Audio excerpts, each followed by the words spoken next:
Alrighty, and we're on. So, Danie Dynamite. What up? Is your full name, so your first name is actually Danielle or something like that, or what is It's it? Danielle, but I only get called that by my parents. By your parents? Yeah, or Okay. when I'm in trouble. Or when you're in trouble? Yeah. So there's like a negative association there with the name Danielle. Yeah, no one calls me that. Yeah. Yeah. So ever since you were young, like all your friends and stuff would call you Danie, right? Yeah, pretty much. Oh, my school friends call me Danielle still, I think, because it's stuck into them, but mainly Danie. Yep. Yeah. Okay. And then I'm curious because, you know, generally when we look at whether it's across socials or your upcoming Combat Jiu Jitsu fight, you know, we obviously see the name Danie Dynamite. Yeah. What was the inspiration for using Dynamite as opposed to your normal surname, which is Hudson?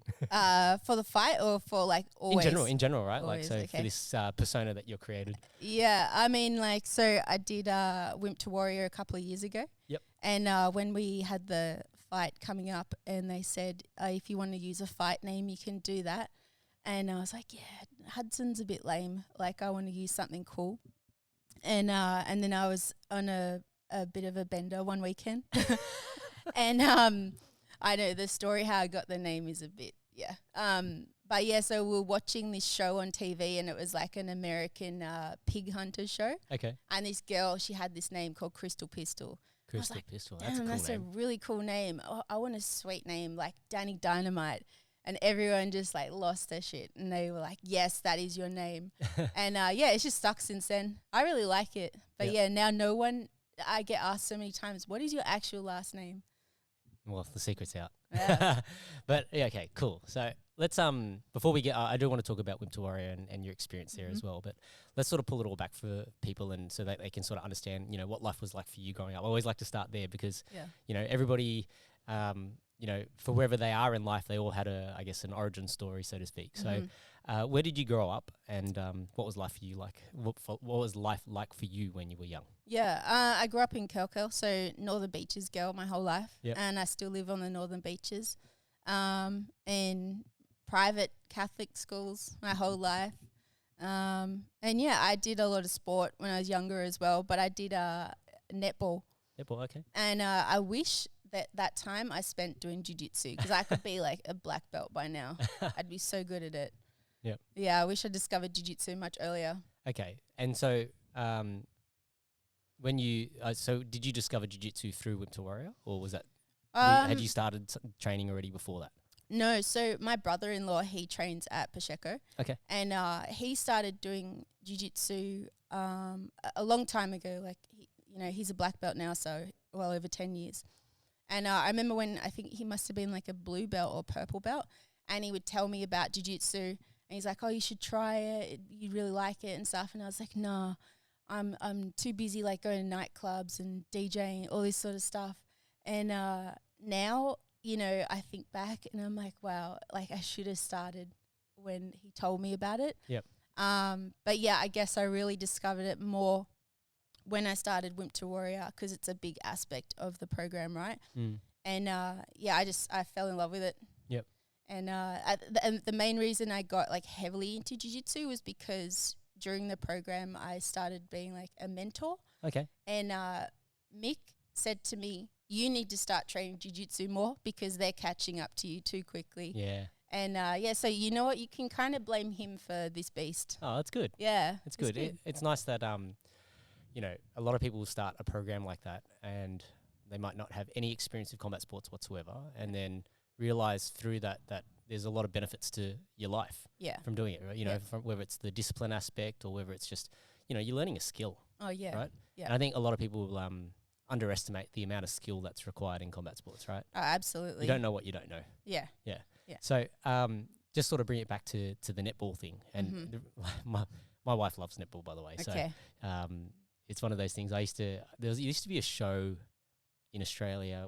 Was it called like Full Frontal or Fast Forward or something like that? Oh, yeah. I used to watch that. Yeah. And do you remember the song about netball? No. You don't remember the song? No. 'Cause it was like, netball makes you want to pash the blokes. No. Netball makes you want to tell dirty jokes. Oh, what a name. Oh, what a game. It's netball. No, I don't know You the don't song. remember I remember the show. I used to watch it with my family. My wife didn't know the show either, but Okay. anyway, there's a couple of my mates that we all remember that specific thing, and Yeah. every time somebody would say netball, that's what we'd start singing. But yeah, like team sports, right? At the end of the day, Yeah. team sports is a big thing, right? Yeah. I mean, I could never play it now. My friend tried to get me to come play netball on her team like a year or so ago, and I was like, no way. Yeah. It's not violent enough for me. It's well, I'd martial get arts too you got the aggressive. bug. Yeah, Yeah. yeah, exactly. Yeah. Yeah. What out of curiosity, what position did you play in netball? What do you reckon? Center. Yeah. There you go. Yeah. Yeah, with that, with your kind of energy, and you'd want to run around a lot, right? Yeah.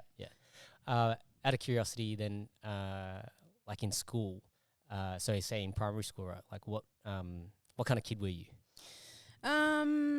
To be honest, I didn't like school. Okay. And I think primary school was okay. But when I went to high school, I kind of I would get in trouble, or I wasn't turning up to class a lot, and There's got to be some stories there. I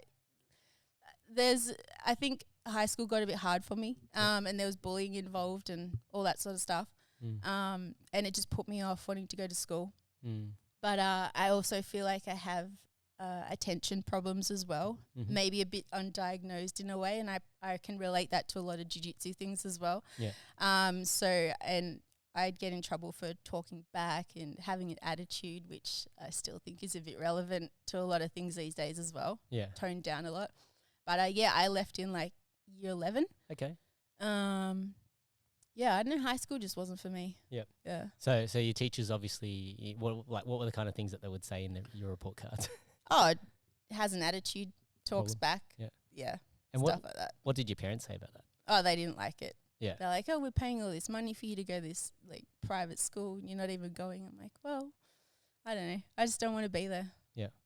Can we talk a little bit about the bullying? Are you okay to talk about it? Or? Yeah. Yes. That's all right. So what sort of stuff was the bullying over?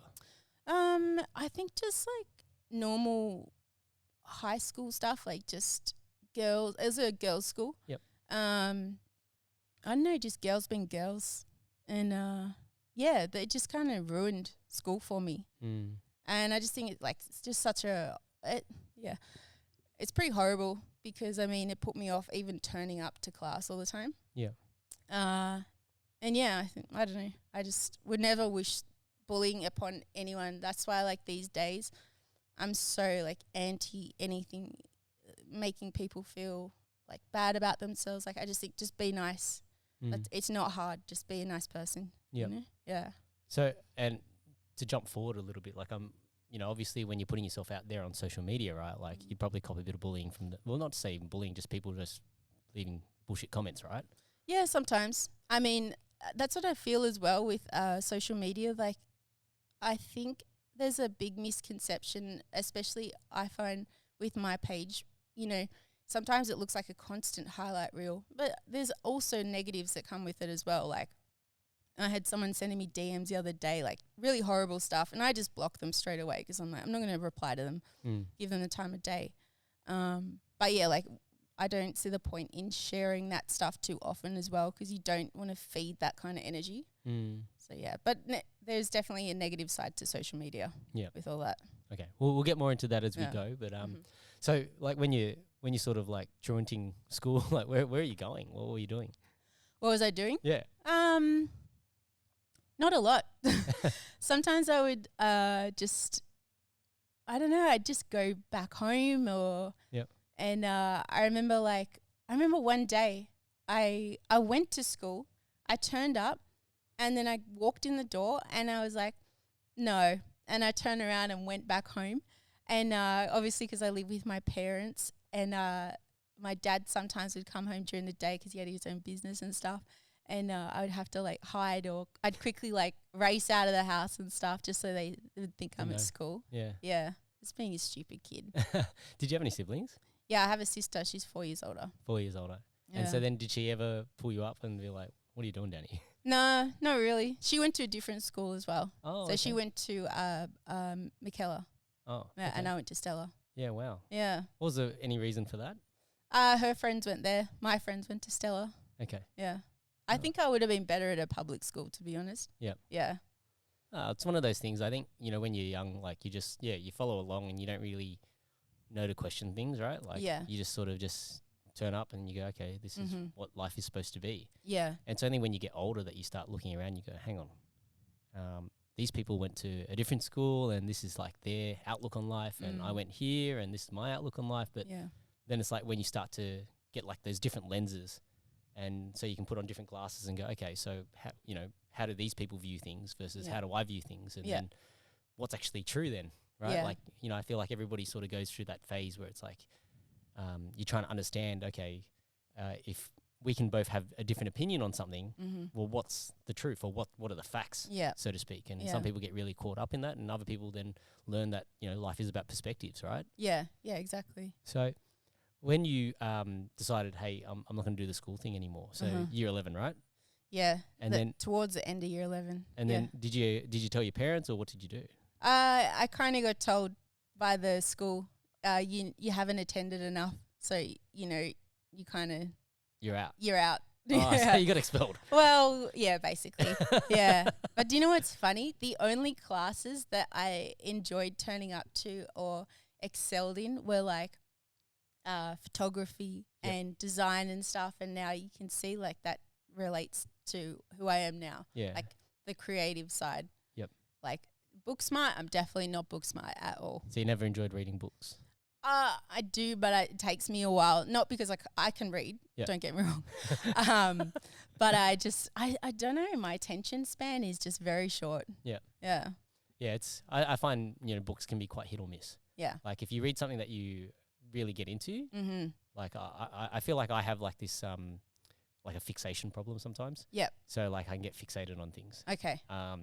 My wife gets really annoyed about all these little Rubik's cubes sitting around the house. Okay. Because if I see an unfinished Rubik's cube, I just start picking up and I start playing with it. Yeah, like it only started because like my kids got given a Rubik's cube, or got one in like a party bag or something. And like when I was young, I never bothered to learn how to solve it. Yep. And then so I figured, okay, well now my children are asking me to solve this Rubik's cube. I'm going to learn this skill.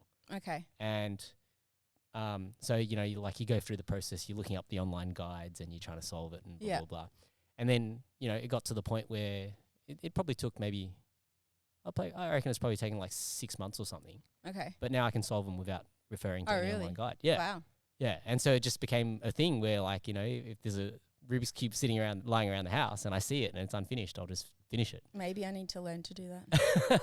Well, yeah. So, but my wife absolutely hates it because she's like, I need you to do things. Stop sitting there and doing the Rubik's Cube. Like, yeah. Yeah, you get hyper fixated on it. Yeah, I'll just play with it until it's done, and then I'll give it back to my son or my daughter, and then they'll be like, oh, thanks, Dad, and then they just run off. And then it's like they ask me questions about like how to solve it, and it's like, how do I explain this to a 5-year-old or a 7-year-old or whatever? So it's not, I know there are kids that are probably that age that could probably do them, but like, it's like I'm not going to force them to sit there and try and solve it. It's like when you want to do it, like. It took me almost 40 years, right? Like, and then now I'm about to turn 40, and it's like now I can finally solve a Rubik's Cube. Yeah, it's not a 5-minute explanation. No, yeah, like it's just there is like as of anything, right? Like there's a system to it. Yeah, and then that's what I enjoyed about like learning the process is like okay, there's 3 different layers to this cube, and you solve it layer by layer. Yep. And then there's there's different ways that you can solve each layer, but like that's the general structure of it. Right. And yeah, I really. I don't know. I guess I just enjoyed learning a new skill in that sense. Yeah. I think, that's kind of a cool thing to be able to like do something that you would otherwise generally do when you're a child and go back to that as an old guy. Yeah. So, so when that happened for you and you're like, okay, so was there any pressure from your parents to go and then get a job or do something? Like what did your parents want you to do if you could no longer attend school? Yeah, absolutely. I went and got a job straight away. It's just like at a cafe or something like that. And then I went to TAFE instead, and I did event management. Oh, cool. So, yeah, I mean, they definitely weren't like, okay, that's school done. Yeah. You can just do whatever. No. Yeah. It wasn't like that at all. Yeah. Yeah. They weren't impressed.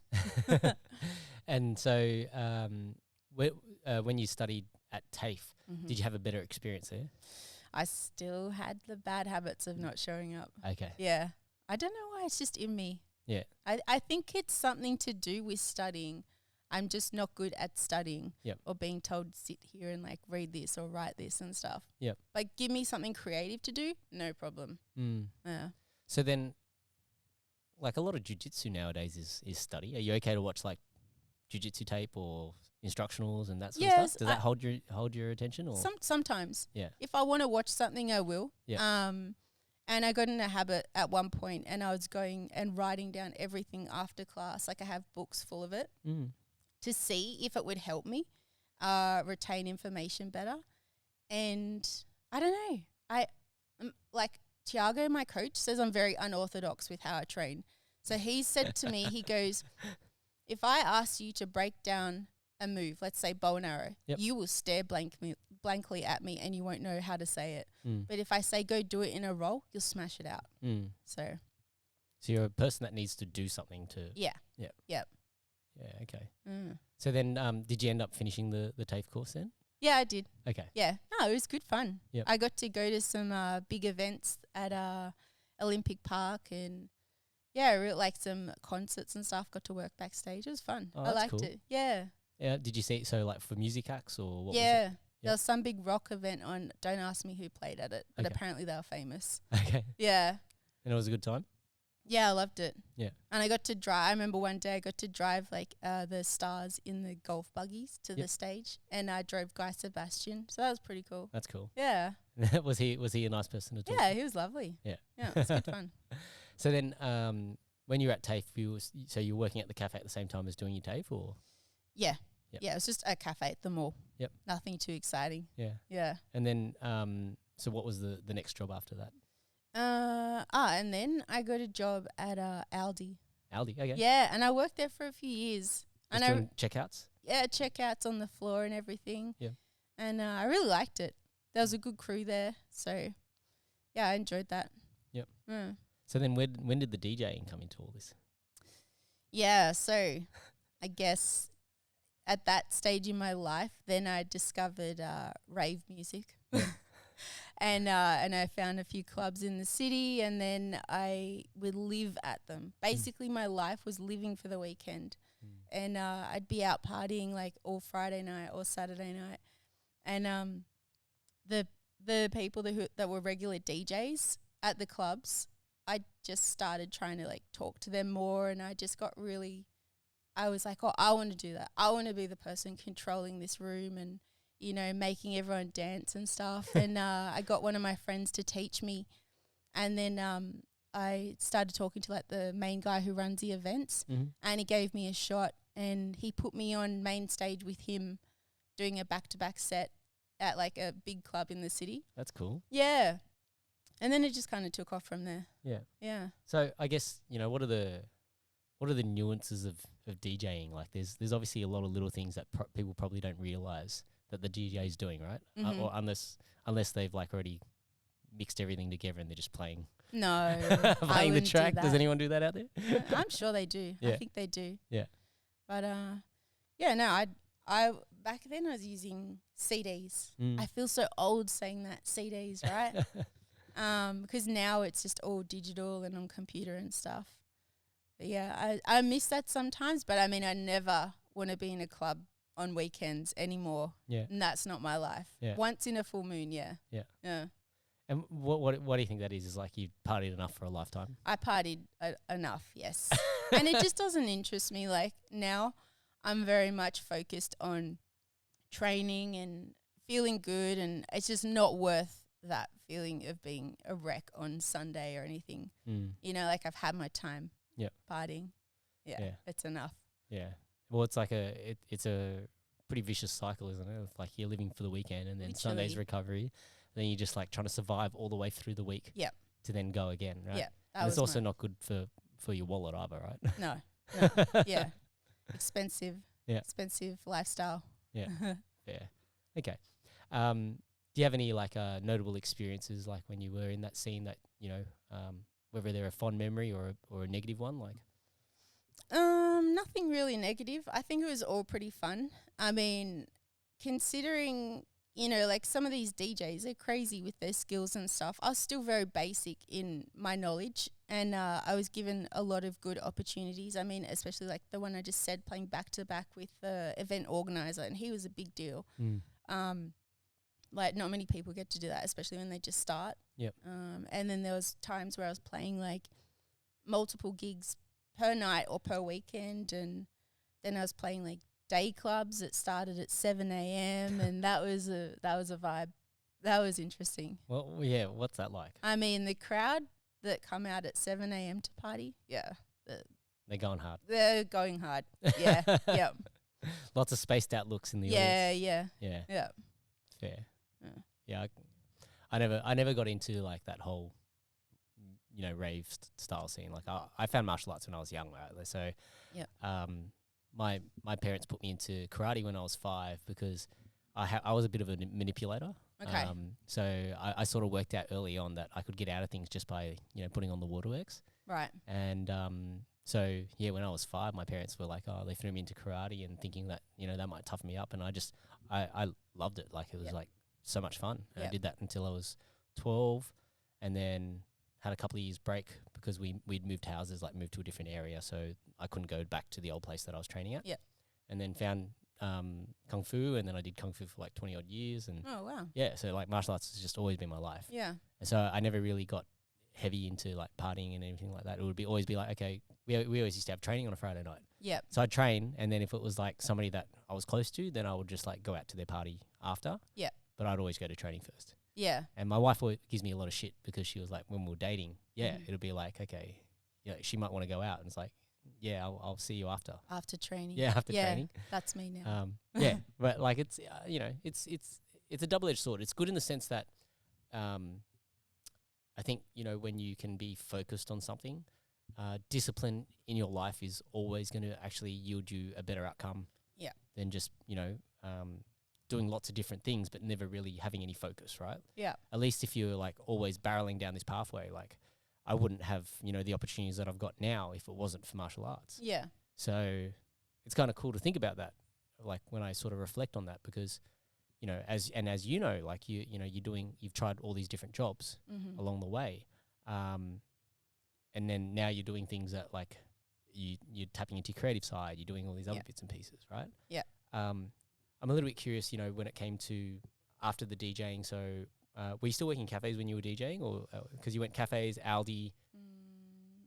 No, I was at Aldi for a while. Yep. And then I started. Oh gosh, thinking back. No, I started a dog grooming business as well. So that was really cool. Yeah. I loved doing that. And I ended up selling that off after a couple of years. Yeah. Yeah, I was just doing like the mobile dog grooming. Yep. And so did you have like that little trailer thing? Yeah. And the thing is, like, people look at that and they think, oh wow, you get to play with dogs all day. Oh man, it can, like, you think people with kids are hard, try people with dogs. I had some shockers during that. Yeah. But it was really fun, like I loved it. Was it just people that were very particular about how they wanted their dogs groomed? Yes. Very. Were you like, is it just washing them, or were you like cutting their hair and stuff? Yeah, like doing the grooms and everything. Yeah, wow. Yeah. So come on, you got to share a story. There's got to be some nutter that you don't have to name names. So just curious about like what sort of peculiarities they had for their dog. Oh, like just as an example of how crazy they can be. Like, so just like when you're in the trailer and you're grooming, a lot of people like to come and stand there and watch it happen, which means that the dog starts acting up because it's their owner there, right? Yeah. And there was this one time, and this woman had like half the neighborhood standing at the back of the trailer, and I was polite and I said, come on, like, I just need to get this done. Would you mind just letting me get it finished and stuff? And anyway, she took so much offense to it. I didn't even realize until after, and she went and blasted me on like social media, on like Facebook and Google reviews and everything. Wow. Trying to say that like I was swearing at her and all this sort of stuff. I was like, what is going on? Like, I just asked her to step back and stuff. Yeah. So just crazy things like that. Yeah. Yeah. And so when you when you started that dog grooming business, was that like a franchise or something? Did you? Yeah, it was Jim's Dog Wash. Oh, okay. Yeah. Yeah. Yeah. So I don't know if you can talk about it, but like so when you go and start a franchise like that, like how much did you have to pay and like? Yeah, I mean, it wasn't too much, but definitely in any business or a franchise, I mean, there can be a lot of expenses as well. So, I mean, that was also part of why I stopped doing it, because it was getting quite expensive. Yep. And yeah, I don't know. It was good for a few years. Yep. But yeah, I like change, clearly. Yeah. Yeah. But I think, doing something like that would have taught you a lot as well, right? Yeah, definitely. You're running your own business. You start to learn about, okay, money coming in, money going out. Yeah. Expenses, and then booking your own work and sales and all that sort of stuff. Right? Yeah. Yeah. Yeah. Yeah, it teaches you a lot. Yeah. Whether you like it or not. Well, yeah. Yeah. So then what came after the dog grooming business? And then I was at Wimp Warrior. Okay. Yeah. Working in the office there. Yep. Yeah. Okay. What was that like for you? Yeah, that was good fun. I think that's when I started with Wimp. Yeah, I was, obviously, because I was doing the program as well. Yep. So it's all I cared about. And I was like, wow, martial arts, I get to work in it. How cool. And it just like became my life.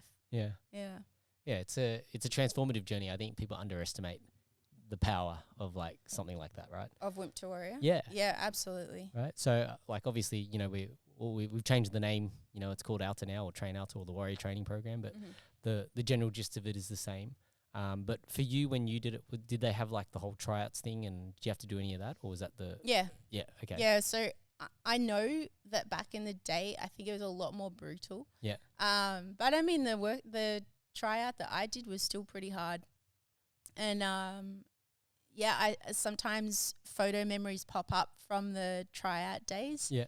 And it's just funny. I don't know. I still to this day, I think it's the best thing I ever did. Yeah. Was choose to sign up to that program. And I can remember even after I did the tryout, I thought it was like a huge, I mean, it is a selection process, right? Yep. But in my mind, I was like, oh, wow, I really hope I get selected to do this. And I remember I even texted Mick. Yep. And I said, thanks so much for today, hoping to hear some good news. And it's funny, like that thing is still stuck in my mind, just sending him a text and him replying. He's like, yeah, thanks for coming and blah, blah, blah. Yep. Yeah. And little did I know it would be like the massive starting point to, everything that goes on with me now. Yeah. But yeah, I'll forever be grateful that I decided to do that program. Yeah. What was the catalyst for you to want to do something like that? I think where I was. Hang on. See, this is the problem. My video sometimes stops. Okay. But that's okay. We'll continue. I don't know why it does that. Anyway, Yeah. been having video how problems long ago lately. did it stop? It only would have just stopped because I've been checking on it every so often. But anyway, we're back. What was the question? So what made you want to do the whole Wimp Warrior program? Oh, okay. So I remember when it was on Pittwater Road at Brookvale, that it was at this huge gym, and I used to drive past it every day, and I would see the signage. And I remember I messaged them on Facebook, and I was like, I'm interested. I thought it was a gym, like a normal gym. And they replied to me and they said how much it cost and stuff. And back then I was like, oh no, like that's way too much, blah, blah, blah.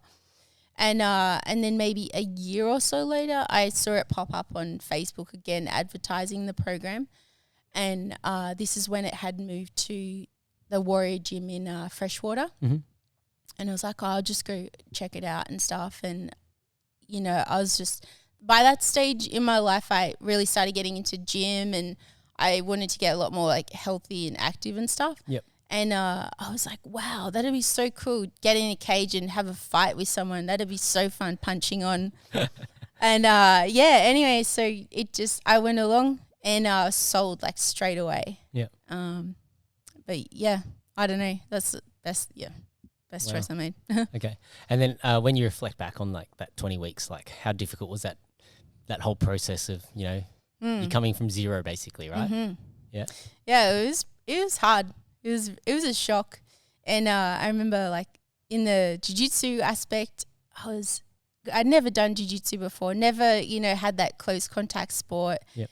And some of the things we had to do, I was like giggling. I was like, oh my gosh, what is this? Like someone's mounting me. I have to mount someone. This is crazy.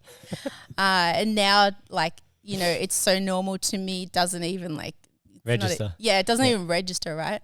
And yeah, like getting hit in the face and stuff. And I remember the first sparring day was such a shock. I'm pretty sure I cried.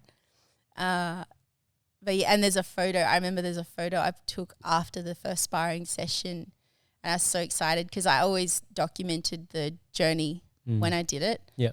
But yeah, I mean, it was tough, but it kept me coming back for more. Yeah. Because I did the program like 3 or 4 times. Yep. Yeah. Wow. Do you remember who you fought the first time? Yeah. Emma. We had a great fight. Oh, Emma. Emma. On Ryan? No, Emma Stewart. Emma Stewart, okay. I went blank there. Yeah, okay. Oh, we had a great fight. Yeah. Yeah. And how, like, I guess, you know, how did it feel getting through it? Like, because, you know, when you do that first fight, it always, whether you win or lose, like, there's a massive sort of, like, adrenaline dump. Yeah. Do you remember how you felt after? Oh, I was so excited. I ran out. I was jumping up and down, had a beer, had a drink for like 6 months or something. Yeah. No, it was just so much fun. I was on such a high. Yep. And all my friends were there and my dad and stuff. So yeah, it was really cool. Yeah, I loved it. What did your parents say about it? They're pretty supportive in all that sort of stuff. Yeah. The main questions I was getting was like, are you wearing headgear? You make sure you're training enough. Is it safe? Yeah. I'm like, yes, it's safe. It's fine. It's safe. Yeah. Yeah. So the reason why I asked that is because I know, like, I never used to tell my mum when I would compete. Oh, okay. And like I just like if I had like a black eye or whatever, I just hide in my room and just Oh, really? yeah, like I just wouldn't tell her. I Because, love a black eye.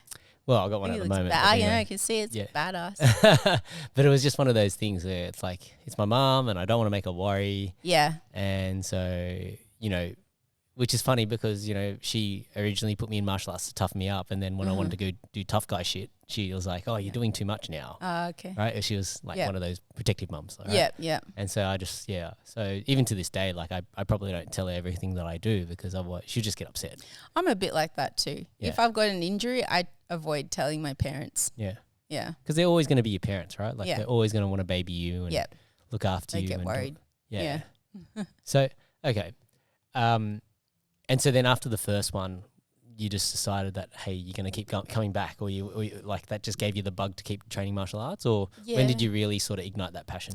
Yeah. So after the first one, then there was a card in Canberra and I really wanted to be a part of that. So Mick put a couple of us on and then they had started the next program at Warrior. So I just, you know, kept training in that while I was training for a fight in Canberra.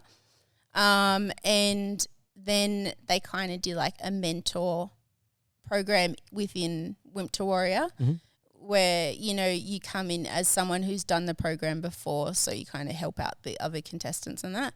And I did that. And I remember there's a defining moment from one of the programs I did because I'm like, I'm pretty sure I'm still the record holder for punishment sprawls. For not showing up to training. Oh, See, no. look, still not showing up to things. Yeah. So how many punishment sprawls did you get? Take a guess. 100. Nah. More? Yeah, of course. Come on, that's rookie numbers. 200. 500. 1,000. 1,400. 1,400? How the fuck do you do 1,400 punishment sprawls? How long did that take you? It took me a long time. It took I think it took me like 4 hours. 4 hours? Yeah. And you stayed for the 4 hours to do it. Like So- most people just say, fuck this and walk out. Yeah, no, so I didn't do them at the gym. I had to back then. Mick's gonna like kill me for making him look bad on this story. So basically, what you have to do is you live stream into the Facebook group doing your punishment sprawls. Oh, okay. And look, it was stupid on my part. It was a public holiday, and I decided to go out. And I didn't turn up on the Monday morning. And he pre-warned us all, if you don't show up, you're stuffed. And yeah, of course I didn't. And because I was also a mentor, I got like extra punishment. So I had to live stream these sprawls, and also part of the rules is you cannot go off camera, otherwise you have to restart. So I set up the video in my room, and I was extremely hungover, like brutally hungover as well. And there was one point where I was so exhausted from them that I laid on the floor, and Mick said to me, he goes, I thought the camera had frozen because you were laying there for so long. And then I saw you just start moving. But look, I got them done. I did them. And I remember I was like in my room, and at the time I was living with my mum, and I ran out of water or something. And because I couldn't leave the camera, I like was like staying at the side of the camera, reaching out to my mum. I'm like, I need water, please. And she's like, what are you doing? Yeah. She was like, she didn't get it. No, she didn't understand. But yeah, 1,400. That actually, you know, as bad as that sounds, you would have felt pretty good about completing that, wouldn't you? Oh, yeah. I still say to him, I'm like, you didn't think I'd do them? He goes, yeah, I didn't think you'd do them. He goes, I didn't expect you to. I'm like, as if. Yeah. If I didn't do them, I would have like... You just hang shit on you for the rest of your life, yeah, basically. So. Yeah. I kind of like that I'm the record holder. Yeah. Yeah. it's one more feather in the cap. Yeah, exactly. So then when you were doing the program that... Oh, you were working at Wimp at the time, right? Yeah. Okay. So then I'm sort of curious about the transition to then like doing like what you're currently doing with all the content stuff. Mm-hmm. When did that happen? Do you know what? The content thing is now pretty much what I'm doing full time. Yep. And it's still kind of surreal to me because it's just kind of blown up in, I'd say, the last year. Mm-hmm. And I mean, it just started with me posting on Instagram, like on stories and stuff at comps, and just me posting that I'm excited to be here and not thinking anything of it. And then I'd start making some silly videos and stuff. And, you know, the past year I've kind of gotten a bit more serious with getting creative and stuff. Mm-hmm. And now it's like right now it's going nuts. Like it shocks me. Yep. Sometimes I can't even, I know this sounds really lame, I can't even keep up with my notifications and stuff like that, which is kind of a cool feeling. Just switch them all off. No, I like to see them. That's how you keep the page going. Yeah. You have to be active. And that's the thing. I used to think, oh, I can't post 2 times in a week. Like, that's so cringe. Like, I wouldn't do that. And now I'm like, no, I'll post every day. I'll post twice a day. And that's the game. That's how you boost your page. That's the only way to keep it going. Yep. So. Yeah, wow. Okay. So how long were you at it before, when did you start thinking about like doing content and things like that? So how long ago was that to today? Like proper reels and stuff? Yeah. I reckon only in the past 6 months I've gotten really like focused on it. And, you know, when I start thinking of something, ideas just snowball off that. Yep. But sometimes I struggle to, like, if I'm just sitting here now to come up with an idea, I probably could, but the way my mind works is all my ideas come to me at night when I can't sleep. Okay. Always. I don't know why, but it's always at like, you know, 12 or 1 a.m. and I'm laying there and I'll think, oh, that's a cool idea for a reel. And I'll grab my phone and write it down. Yep. Put my phone down, then I'll be like, oh, wait, I could do this as well. And I've literally got like pages and pages and pages of ideas of things I want to make or have made. Yeah. And yeah, I just want a weird time of night to be thinking, and my brain is like working. Yeah. Yeah. That's not a bad thing. That's like, I think, you know, because you obviously, when you're trying to wind down, whether it's like your brain's receiving all these airwaves from somewhere else or whatever, like, you know, the muse is inspiring you, right? Yeah, yeah. And so, you know, when you're lying there, I get the same thing, you know, sometimes I'll think of like plenty of ideas, especially if like I'm trying to problem solve, right? Like if there's something, you know, and I guess for you, you're always thinking about, okay, what else can I make? Yeah. Right. And then, you know, when you go through that and one idea always leads to another. Yeah, exactly. But then do you find that you get to a point where you've gotten all the ideas into your phone and then you can actually like pass out and have a good night's sleep? Yes. Yeah. Yeah. Yeah. Yeah, sometimes and I'm very anti, like, once I put my phone away, that's it. But, I mean, if there's an idea, I'm like, I'm probably not going to remember in the morning, so I just have to write it down. Yeah. Yeah. And I really like now as well, I feel like when I first started posting Insta stories and stuff being silly, it wasn't taken very seriously. And I don't want to say I was teased, but I definitely was getting a few comments from people like, you know, it's a bit cringe or just making fun of me in a way.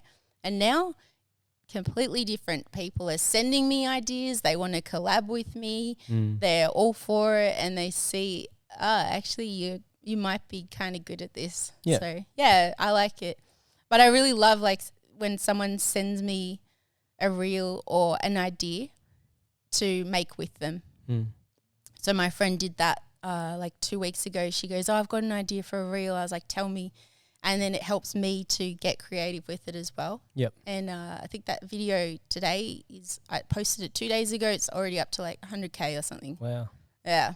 How does it feel when you get some, like, you know, it's like your hard work's paying off, right? Yeah. And, you know, socials is an interesting thing, right? Because everybody's looking for like this silver bullet, and there is no silver bullet. You just got to do the work, and the work is like, you know, as much as people think that perhaps, you know, creating content and creating reels isn't work, it's fucking work. You got to, you need a library of videos, and then you need to cut, you need to edit, you need to do all those little bits and pieces, and then you got to post. Yeah.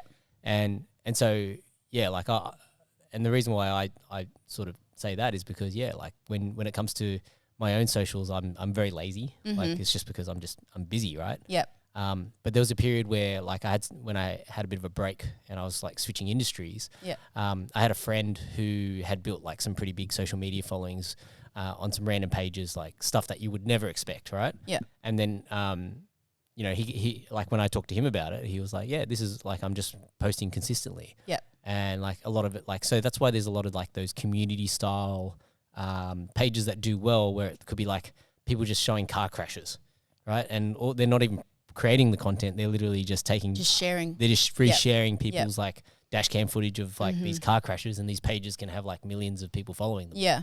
Right, which is kind of crazy, right? But and I know that there would be creators out there that would probably be like, oh, you know, that's a bit shit. Like, all you're doing is you're just stealing other people's content. Yep. Right?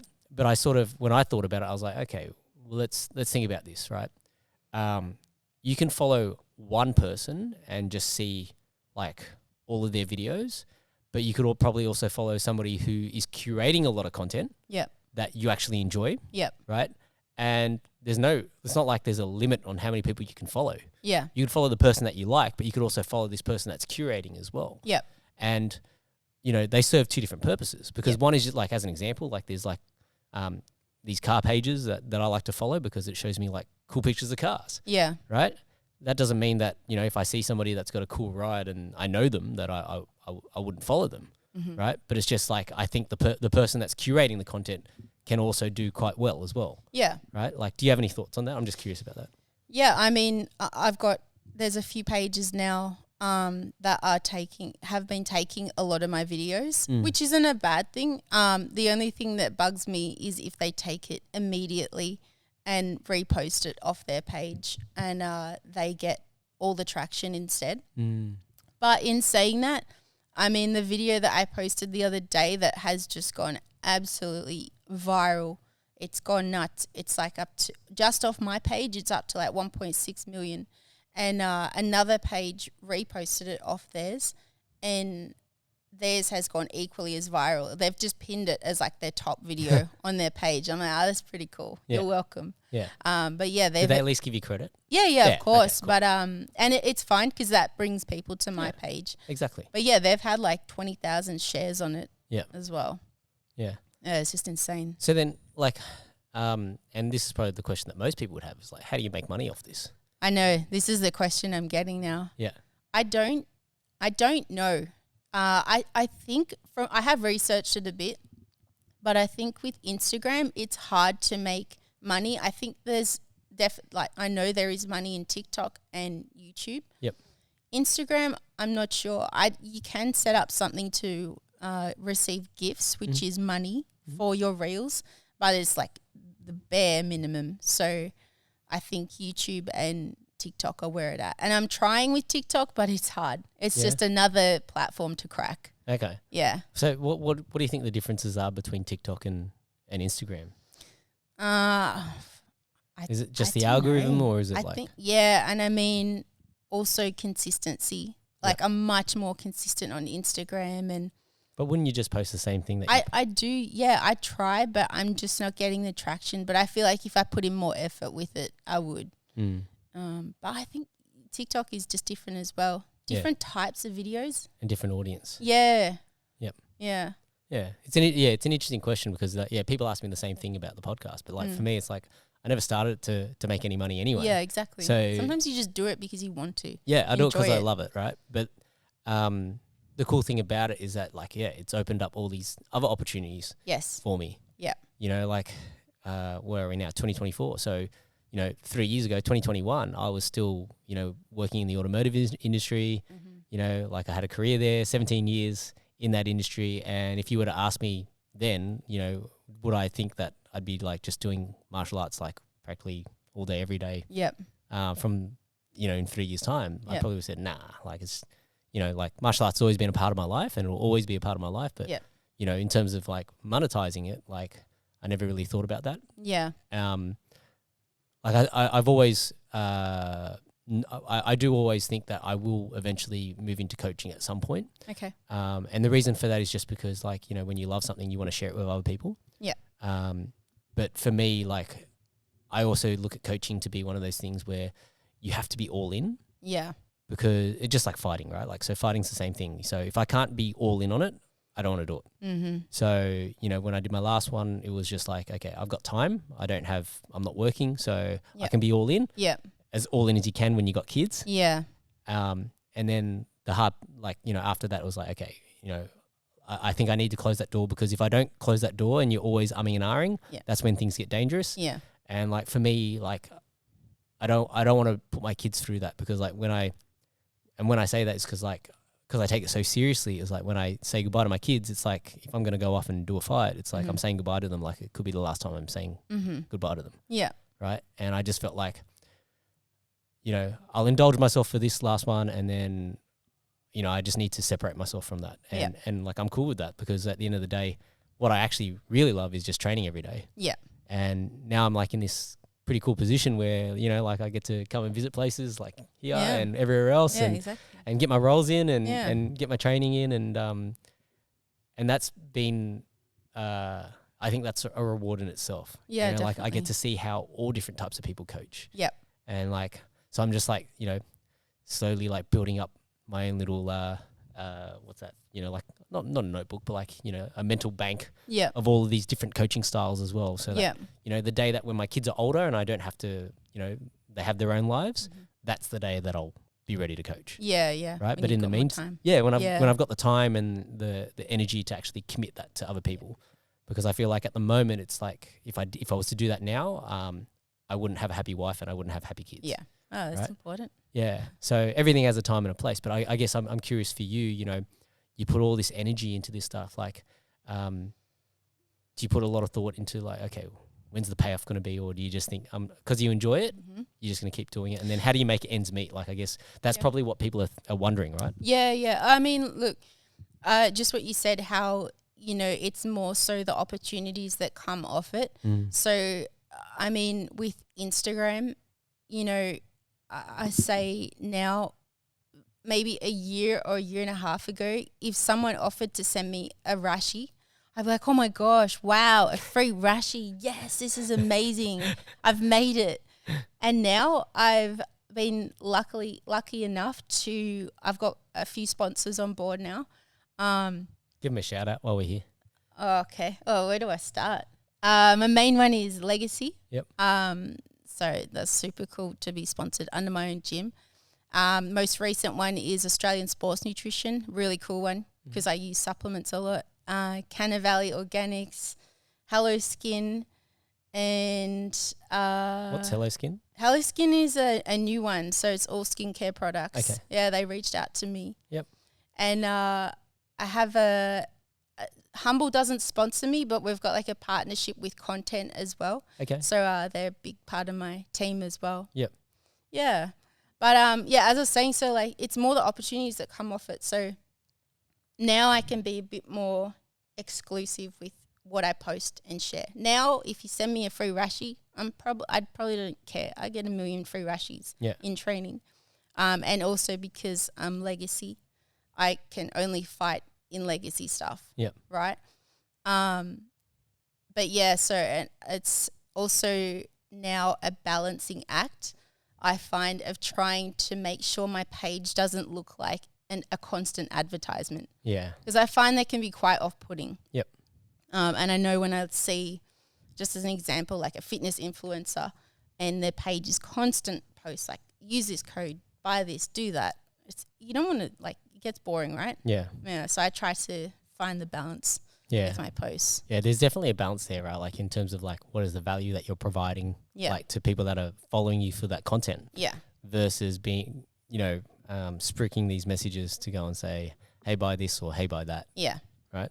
Yeah. And there's probably a way that you can sort of integrate the two and do it a little bit more subtly, right? Yeah, creatively. Yeah. Yeah. It's more like, especially with, even the supplements and stuff, I try and put them in the reel somehow, or, I'm wearing whatever in a reel and then drop the discount code in the caption. It's all part of it. But I mean, I've also, like, when I started getting sent some free stuff, I'd get sent some pretty rubbish stuff. I won't say what it is, but still, to me, I was like, wow, free products, and I was so excited to just say, oh, guys, look at what I got sent. But yeah, now maybe I'm getting a little bit snobby with it, but I think that's good as well. Yeah, well, because I've created my own brand essentially of myself. That's right. Yeah. And like, I think that's you can only do that by putting the time in, right? And so as an example, like, you get to do like interviews and all that sort of stuff now, right? So like those opportunities have come out as a result of your social stuff, right? Yeah. So I do now. So I did some work for Humble at Subversion, and I got to do the backstage interviews with the contestants and stuff. So that was super cool. And we'll do a lot more work together this year. And also for Global Sports Australia, who puts on like a lot of comps for jiu-jitsu. So I'm going to be doing like content for them and also some other things in between. So yeah, there's a lot of things like on the, behind the scenes that I don't post about. But I mean, that's essentially what I'm doing in terms of content and work. Yep. Yeah, it's all the stuff that's behind the scenes. Yeah. Yeah. Yeah, like I think, and the reason why I wanted to pick your brain about it, because I think it's a fairly similar thing to what I went through, because when I left auto and I was thinking, what am I going to do with my life? The opportunity to then start, commentating and doing all that stuff came up.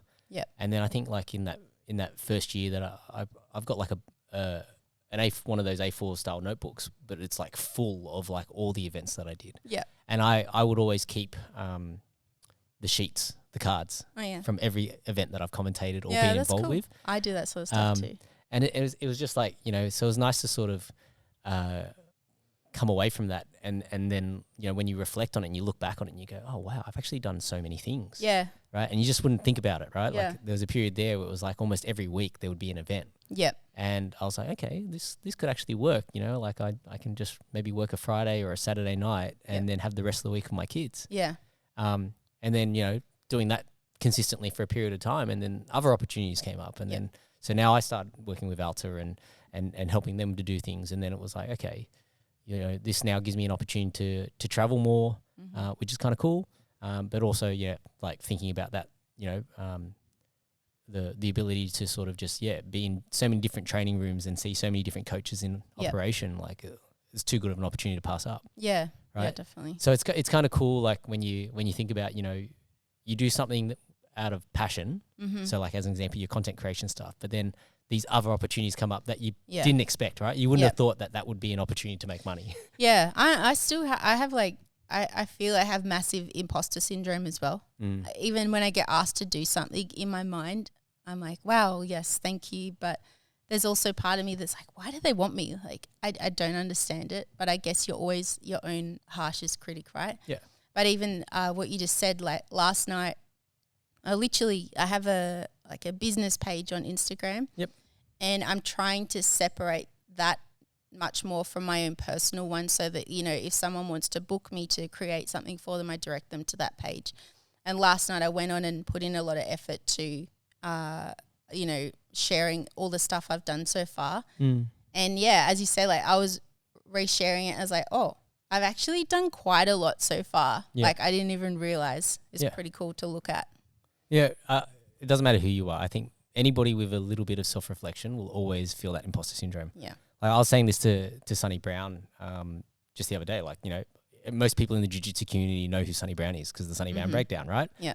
And you know, like I was using Brian Ebersol as a little bit of the analogy. I was like, you know, people don't know how good somebody is, and like you sort of like almost take them for granted because you can go and train with Sonny at his gym, and it's just like, you know, he's just another person, right? But to other people, it's like, oh, but that's Sonny Brown. Yeah. Right? And same thing with Brian, right? Like, you know, you can go and train with Brian, or Brian will come and teach classes here and there. But to some other people, it's like, holy shit, that's Brian Ebersol. Yeah. Like yeah. he's the crazy dude with the up arrow in his chest here and that kind of shit, right? And so like everybody, I think, and to Brian, like Brian doesn't carry himself like with any sort of, you know, air about it. Neither does Sonny, you know, Richie Walsh, all those guys, they're all like just normal people, right? Yeah. And so I think, you know, like it's the same for anyone that's trying to you're putting yourself out there. Yeah. That it's normal to feel like, okay, why am I getting these opportunities, right? Yeah. But I think if you always like just drill it back down to, okay, well, like I'm just going to do my best no matter what, then the opportunities will come. And that was like how I approached it when it came to like commentary. I was like, okay, what do the best guys do? Yeah. And so like, you know, looking at like Joe Rogan and John Anik and DC and those guys, and then it's like, okay, what do the best people do? And looking at like what is the status quo in terms of like comparing it to other people that are doing that similar style thing already. And I was like, okay, but what is the value that I can provide, right?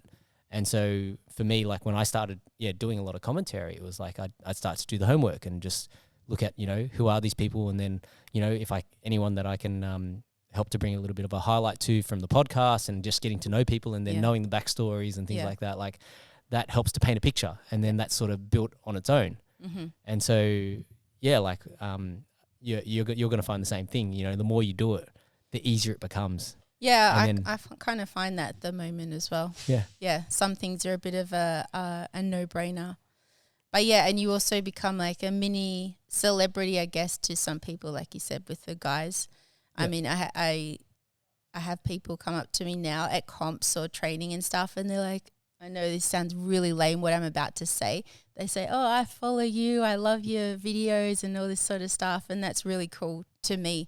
Especially like the other week at Jiu-Jitsu's comp, a kid came up to me, she must have been like 13 or something, and she's like, oh, I follow you, I love your stuff, you're my inspo. And I was like, oh, that's cool. I love that sort of stuff, you know? Yeah. Yeah, especially when it's like kids, so. And it's always, it's a little bit weird, right? Because you don't think about it. I know. She even asked me for a photo. I was like, oh, okay. Yeah.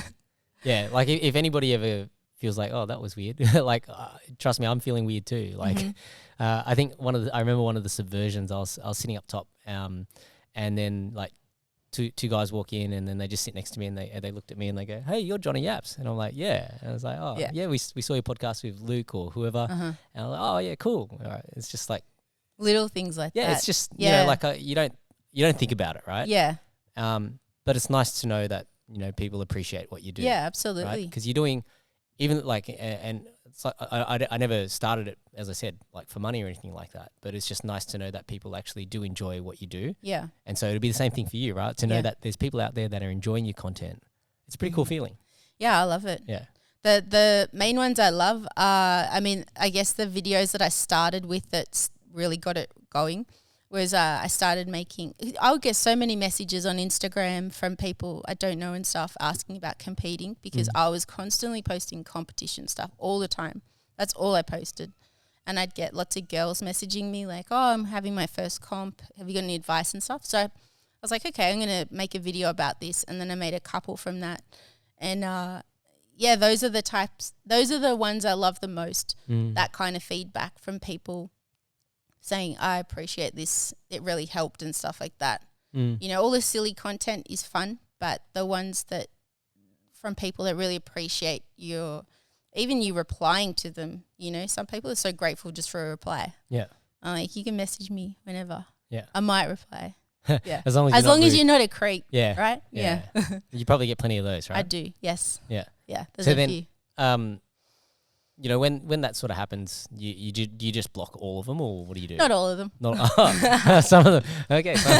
Some of the creeps are okay. No, I wouldn't say they're okay. Sometimes I'll like respond just to see what the deal is. Yeah. But I mean, yeah, sometimes it can get a bit much, and I'm like, okay, yeah, not getting a reply anymore. Yeah, you're out. Yeah. I mean, there was a guy, some random guy, I think he's in America, started messaging me last week, and he was saying, he's like, oh, can't say it.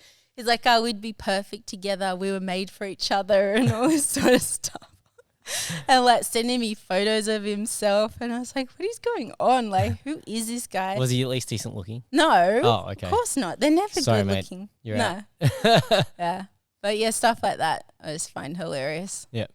Then how do you go with like negative comments and things like that? If there's any negative comments, do you read all the comments? Are you that kind of person? Absolutely. Yeah. I read them. Yeah. Yeah, I try to reply to all of them on the posts, and again, that comes with, you know, creating content. If you want it to go somewhere, you have to be engaging on the posts.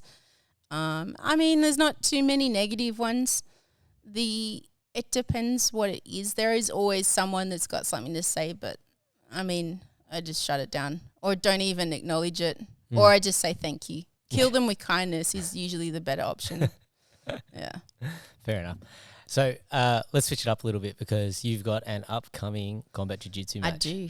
Yes. And so I guess, you know, what made you want to get back in there and try something a little bit different? I love to fight. I love to have a scrap.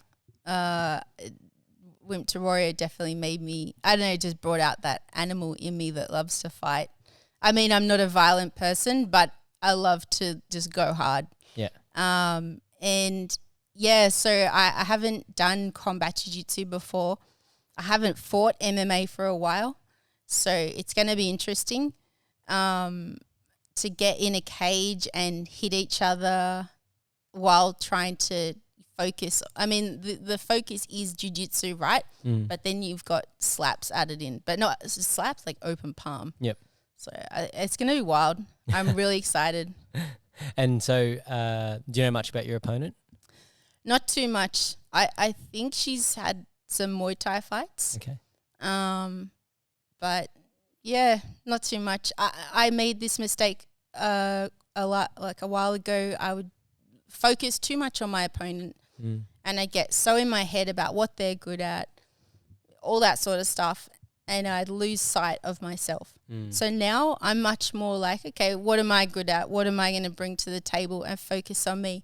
I mean, it's always good to know a bit about your opponent, so you've got an idea what you're going into, but you have to stay focused on yourself. Yeah. Otherwise, you just stress out and you just lose sight of the whole thing. Do you still get much anxiety when you compete? Yes, I've gotten better, but it's still there. It's still there. I mean, how could you not be nervous, right? Like right now, it doesn't even feel like I've got the fight coming up, but I know when I get to like the week before or right before I'm about to go out, that's when it's really like go time in your mind. Yeah. And all the thoughts are racing and shaking a bit. But yeah. So you're the kind of person that gets nervous about it, or anxious, I should say? Yeah, anxious would be the right word. Yeah. But I always say, as soon as I step foot on the mats, whether it's in a comp, whether it's in a fight, all of it disappears immediately, straight away. Yep. So you got to be focused, right? Yeah, exactly. There's nothing that's going to bring you more present and in the moment than an experience like that. Yeah. And I feel like as soon as I step on the mats or in the cage or whatever it is, my alter ego kicks in. And I'm like, I'm going to kill you right now. Like when I did tough rolls last year, I was so nervous before I walked out. I was out the back. I was like, oh my gosh, it's so much anxious energy. And then I walked out and I was having the time of my life. And I was like, wow, this is so cool. And all of that energy just disappeared. Yeah. Yeah. But turns into like a positive one. Yeah. Oh, I love it. And then there's always that like relief post-fight. Yeah. Yeah. And then you get to it and you're like, okay, that was 5 minutes. That's it. Like it's all done. Yep. Now it's over. Yeah. Now it's back to the grind, back to training, back to all that sort of stuff. Yeah, hunting for something new. Yeah. So, and, you've also featured on Grapple Mania a couple of times. Yes. So, I guess curious about your thoughts on your time on there as well and what you thought about it. Yeah, I love it. I think it's a great event. Yep. I think it's great for like especially locals as well. And yeah, I mean, I treated it like it was a huge super fight for myself. Yep. I was so excited. I was doing all my hype up posts on Insta before, and how many times have I done it? 2 times now. Yeah, you had Cass, and then you had that was a great fight. I loved that fight with her. Yeah. When they told me she was keen to do it, I was like, hell yeah. MMA girl. I know MMA girls like to scrap. And, yeah, I really liked it. Cool girl as well. And then I fought Beck, who's also a good friend of mine. Yep. And the funny thing is, we both wanted to do that card, but we didn't want to fight each other. Oh, really? And then they needed a filler or something, or I don't know. They were just looking for someone, and we're like, replacement. Let's just do it. Yeah. Like, who cares? Let's just have fun with it. And Beck destroyed me. She killed me. Yeah. Yeah. It's a lot of fun. And so I guess to talk a little bit about that for anybody that doesn't know. So Grapple Mania, we're aiming to do events first Friday of every month. So typically it's like 8 super fights, but we've also got an added thing that's going to happen at this next one. It's going to be an 8-person tournament where each of the competitors will kick in $120, but the winner will take home $1,000. Yeah, right. So that's going to be prize pool. Yeah, so it's one of those things like we're guys always, and girls. This first one will be for under 90 kilogram guys. Okay. And then depending on how it goes, well, I think what we'll do is we might put a poll up, and then we'll see what division or what weight category and whether it's male or female for the next one. At the end of the day, if the people speak and say this is what they want to see, we'd love to host it. So so this time there'll be more matches. So normally we just do 8 super fights, but we're gonna obviously have, if there's 8 people in that tournament, there'll be 3 rounds of that. So there'll be 4 matches in the first round, plus then 2 matches in the second round. So that's 6 fights. There'll be 7 fights extra. So it'll be 15 fights all up. Right. So I love to watch that event. Yeah. Every time it's been on, I've watched it. It's good. I love it. I think it's the most, like, out of all the commentary ones that I do, it's because it's the least serious. It's the most fun. Yeah. Right? Yeah. So, there's a lot of shit talk, and it's just a lot of fun. There is a lot of shit talk, yeah. But, we'll hopefully get you back on that show at some point in time as well. Yeah. I'm still recovering from the last one. They had to check if I was awake during the roll. Yeah. Yeah. Yeah, it was good fun, that. So, okay. So, your fusion fight, what's the date on that? March 9. March 9? Yeah, in Melbourne. And I'm guessing there'll be a live stream or something like that for that? Yeah, absolutely. Live stream, or, I think it's nearly sold out. Wow. Last time I checked. Yeah, it's meant to be a pretty cool event, which is even more exciting. I love a crowd. I love it. It's me in my element. I always say that. Even in training, when I have people watching me like do a hard roll or something, I feel I perform 10 times better.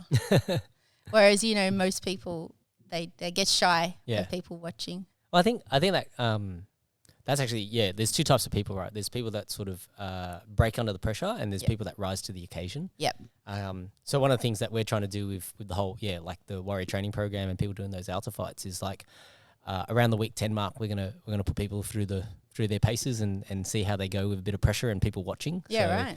Whether it's Brian Ritchie or myself or Sonny, will come out and, put people through their paces and do a little bit of a test this time around. Oh, that's cool. Because, like we can try and match based on skill, but the thing we can't take into account is whether that person's got that competitive mindset or they start to break. Yeah. Right? And so, because we try and like make it as fair as possible. We want to try and understand that a little bit better this time around. Yeah. So that we should hopefully see some really, really competitive fights. So have people watching in the gym, you mean, or? Yeah, well, it's going to be we'll do like maybe like a mini in-house comp. You know? That's cool. So I want to see that. Yeah, we'll get mixed crew to maybe like we might do some like positional rounds on the ground. Okay. Right, and then we might do some light contact sparring, but just to see how people go with that pressure, right? If they crack under the pressure. Yeah. Yeah. Right. You know what? Even at comps when I compete. Yeah. Going back to like people don't like to be watched when they compete and stuff. If I'm on a mat that's like, let's say there's 10 mats, right? Mm. And I'm on mat 2 and mat 10 is down there where the gate is and people can stand, I get annoyed if I'm like hidden away because I want to be on that one where everyone's standing around watching. Yeah. And majority of my friends, teammates and stuff, they're like, no, I want to be hidden away. I'm like, no, I need to be on show. Yeah, it's such a weird thing. Like, and I think we were talking about this before about, girls competing on Grapplemania, right? Mm-hmm. So there was a couple of, like I asked a few girls that I know and some of them were just very shy to compete. And it's like, hey, you're happy to go in grappling industries. Yeah. But you won't come on Grapplemania. Like, why? Yeah. You know? I don't know. I still, or maybe also because it's a fight as well. Yeah. It's not just a comp. But yeah, some people, they don't like it. Well, all I can say to those they're not all show ponies like me. It's not about being a show pony, but it's like, if you're doing competition to sort of test yourself, or I always view like, to me, competition's almost like a mini grading. Yeah. Right? Yeah, that's true. You can think about it like that because, when you go through a competition, at the end of that, you're always going to get better. Yeah. Right? And so why do a lot of people, when you look at most comps, the most amount of competitors is always in white belt and blue belt divisions. Yeah. And it's for that reason is because if you want to get good, that's a fast way to get good. Yeah. Right? Because now you're really testing whether your techniques will work against a non-compliant opponent. Yeah. Right? And so if that was your goal, well, like when you do a lot of those competitions, like, unfortunately they do cost, they end up adding up cost-wise. Yes. Right? They're expensive. So like I guess, one of the things behind, what we're trying to do with Grapplemania is to have an event where it's not costing people as much money. Like if anything, we're trying to get sponsors on board so that we can probably, pay people a little bit. Yeah. And do that sort of stuff to sort of build it up and it creates a bit of an atmosphere where, when people then go and do those bigger comps, they're used to seeing and being under the lights or the cameras and that sort of stuff. Yeah. So I just thought, that's part of the reason why I've gotten more involved with it, and I just thought, it's a cool way to sort of give back to a sport that otherwise, typically costs you everywhere, right? Yeah. Yeah, I love it. Yeah. So I guess we've talked about your sponsors, but is there any what other stuff have you got in the pipeline, or is there any sort of cool stuff that you got coming up that you want to talk about? I mean, I might have another matchup 2 weeks after Fusion. Okay, but I won't say what it's on because it's still kind of in the works. Yep. But yeah, I mean, I love the super fights. When I started as a white belt and when I really got into jiu-jitsu, all I wanted was a super fight and I wanted sponsors and I thought it was just the coolest thing in the world.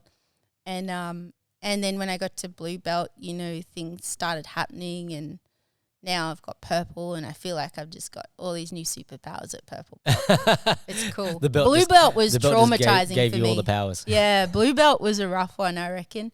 I'm so glad to be done with blue belt. I don't want to ever put that belt. Like sometimes when I forget my belt for training, I'll wear a white. I never go near the blue again. Never.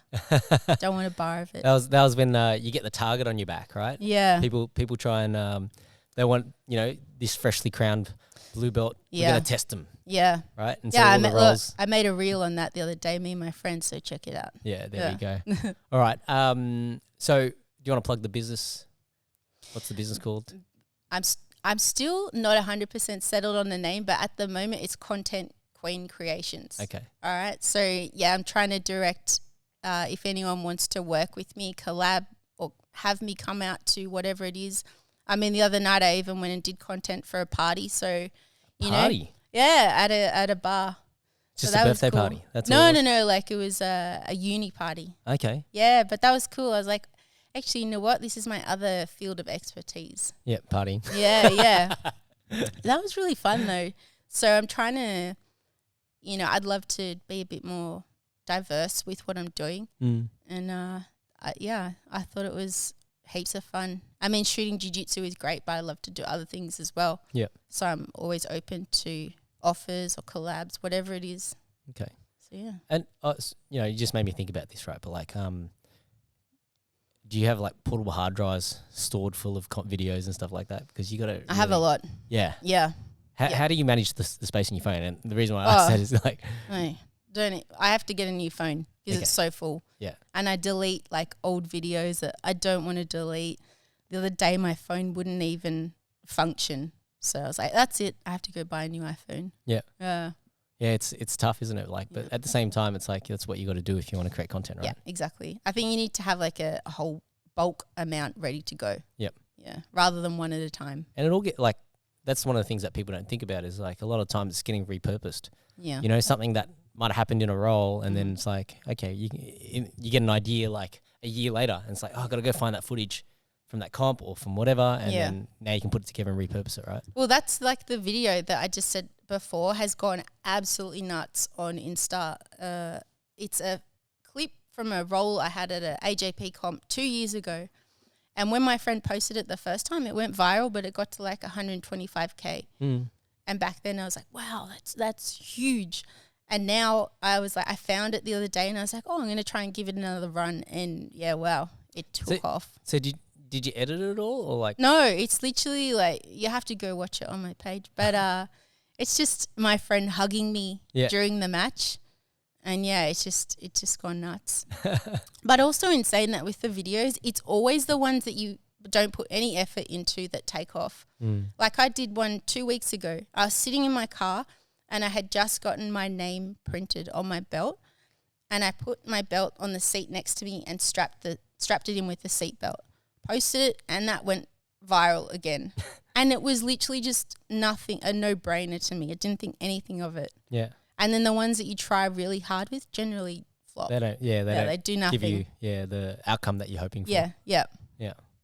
It's a weird world, isn't it? I know. The stupidest things take off. Yeah. But hey, whatever works, I'm all for it.